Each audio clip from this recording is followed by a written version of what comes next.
Assalamualaikum warahmatullahi wabarakatuh. Perkenalkan, nama saya Muhammad Aldianor dengan NPM 25126663. Jadi, saya akan menjelaskan tentang pengertian hadis marfu, syarat hadis marfu, jenis hadis marfu, dan kedudukan hadis marfu. Hari ini, kita akan membahas hadis marfu, yaitu jenis hadis yang memiliki kedudukan paling istimewa karena merupakan pondasi utama dalam syariat Islam. Mengapa ini penting? Karena satu-satunya hadis yang bisa menjadi dasar hukum hujah adalah yang berstatus marfu. Penting bagi mahasiswa untuk membedakan antara sabda Nabi marfu, perkataan sahabat mauquf, dan perkataan tabi'in maktub. Seringkali kita keliru menganggap ucapan sahabat sebagai sabda Nabi. Pemahaman hadis marfu memastikan kita mengambil sumber hukum langsung dari Rasulullah SAW, bukan dari ijtihad manusia biasa. Pengertian hadis marfu dikutip dari kitab Raful Astar halaman 64, karangan Hasan bin Muhammad Al-Mashad. Disebut demikian karena kedudukannya yang tinggi karena dinisbahkan kepada Nabi Muhammad sallallahu alaihi wasallam. Segala perkataan, perbuatan, atau ketetapan takrir yang disandarkan kepada Nabi Muhammad bisa berasal dari sanad yang bersambung mutasyil maupun terputus, mursal atau munkati yang menyandarkan bisa sahabat maupun generasi setelahnya.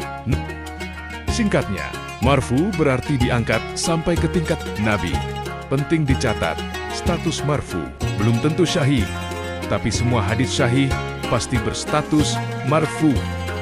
Kemudian kita lanjut ke pembagian marfu. Yang pertama, marfu syar'i.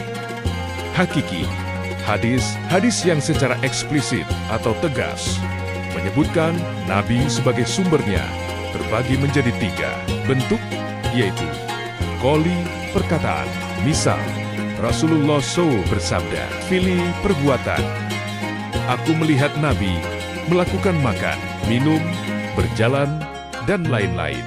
Takruri persetujuan, Nabi diam atau membiarkan suatu perbuatan sahabat, seperti ketika sahabat Nabi memakan hewan dab. Nabi tidak melarang, akan tetapi Nabi hanya membiarkan.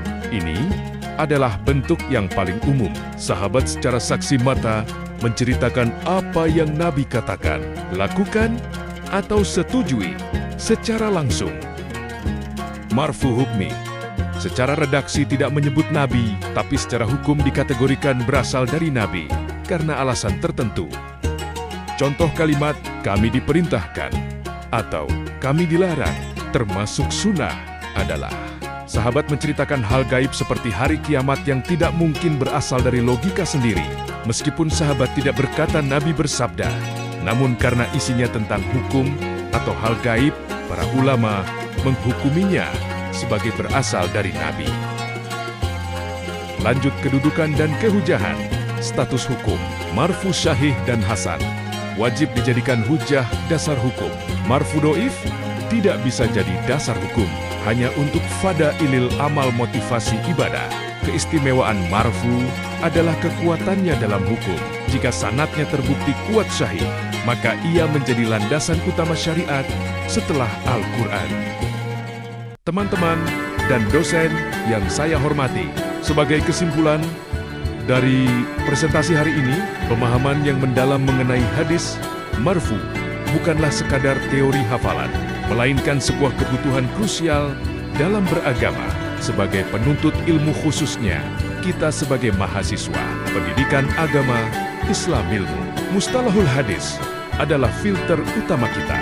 Dengan memahami klasifikasi marfu, kita dapat menjaga kemurnian ajaran Islam dan membentengi diri kita dari kesalahan fatal, yaitu mencampuradukan antara sunnah mutlak dari Rasulullah SAW dengan ijtihad atau perkataan para sahabat maupun tabi'in.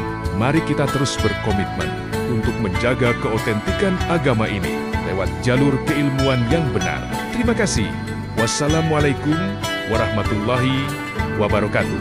Sampai di sini Apakah ada pertanyaan?